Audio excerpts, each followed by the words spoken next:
how pivotal is psychology going forward in everything that we're trying to do as a society? I wish it was more prevalent actually because it's so hard with a psychology degree to like find jobs that are well paying or jobs in general because with my degree in psychology with just my bachelor's I get paid not that much to do.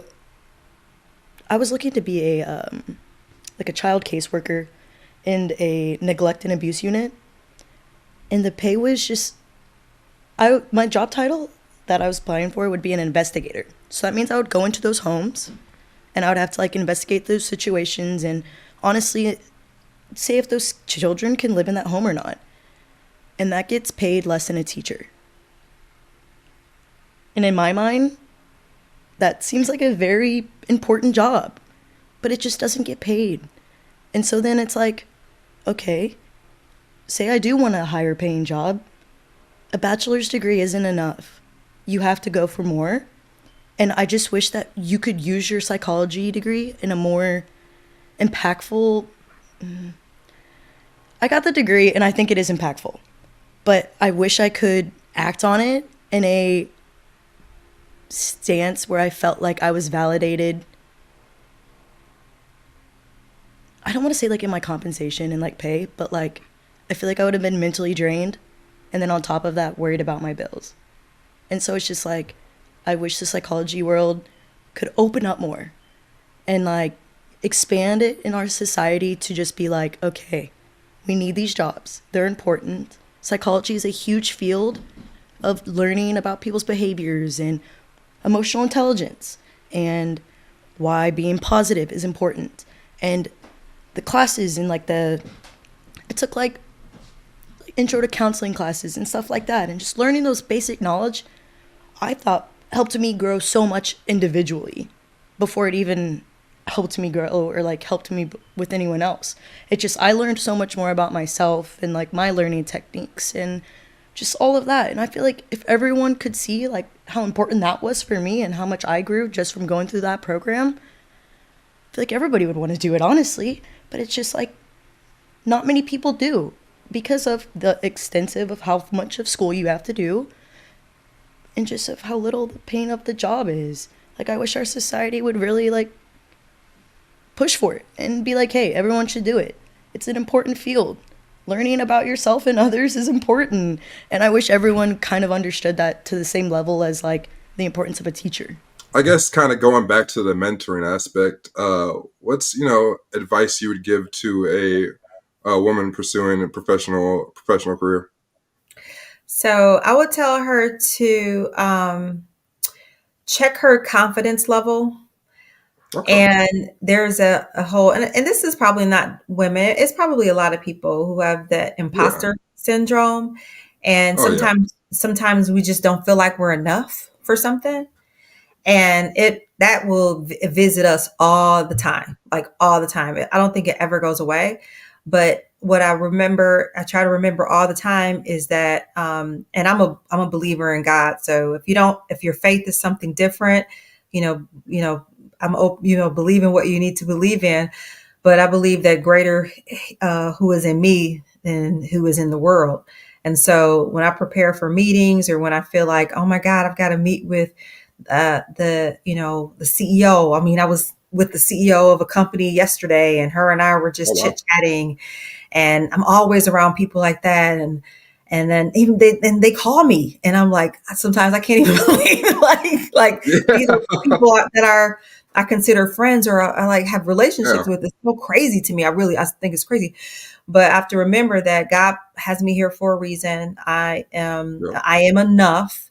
And so let's check your confidence level. Another thing is, and I'll just speak to as Black women, and my white sisters could be like this too. When we get in a room with men who are in the corporate world, sometimes if it can be a little bit intimidating.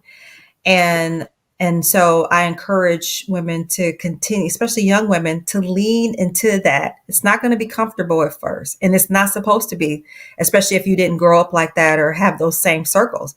But keep leaning into it.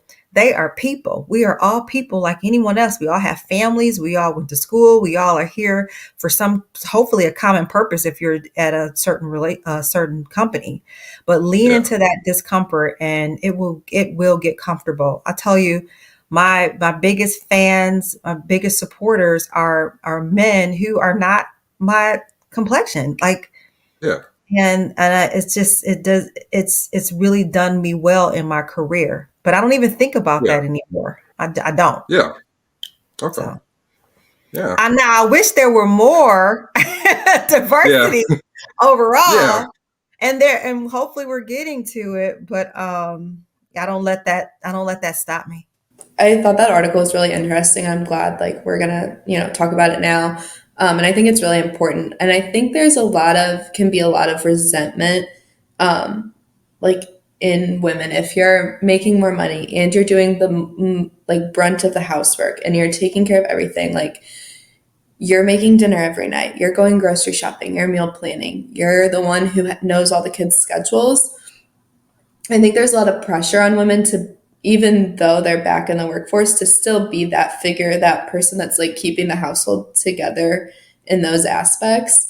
And I think we haven't shifted as much as a society as sharing those responsibilities between the wife and the husband, even though women are working. And I think that's what comes where it becomes a problem and where it becomes super overwhelming. What advice would you give to young young men and women that are trying to advance themselves in their career? Like, no matter if it's in accounting, if it's in business management, if it's in the medical field, all of those different aspects, what kind of obstacles, goals, or certain things that you can look for to try to advance your career?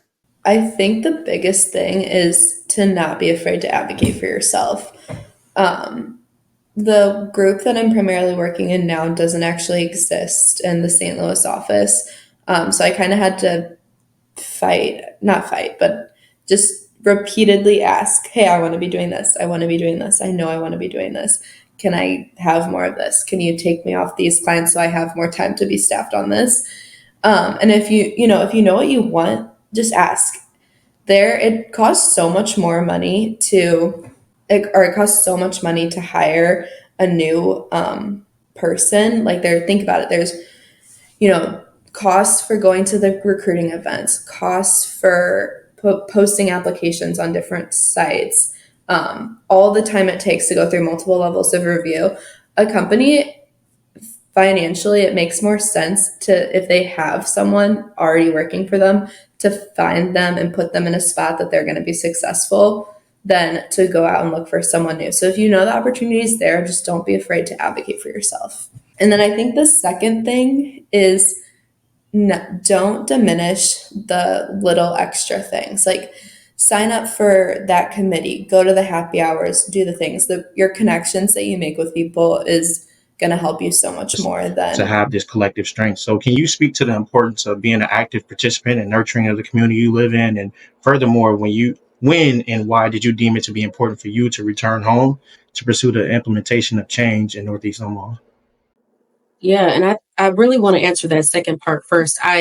People have always asked me, because I went to school out of state twice, and they ask, like, oh, you going back home? Why are you going back home? Why are you going back to Omaha? And it's honestly been difficult to articulate why I came back home, because, I could have easily stayed in Columbus with a lot of my friends. I could have stayed in the Lawrence, Kansas City area and grown there. But something inside of me, something kept drawing me back home. And I guess I kind of always just narrowed it down to, if I have a calling or a passion for community work, there's no other community that I would want to do it in than my own. So, and I mean, by all means, I encourage people to move and to see the world, but whatever works for you works for you. I think a lot of people sometimes feel guilty if they feel like they need to stay home, or that they're comfortable in their home. You don't have to feel guilty about that. And I never had that guilt, or never had that feeling that I needed to go anywhere else, because the work that I'm doing is so gratifying, in my own community. And I think that was just, like you said, if that was just different strokes for different folks, that was where I ended up.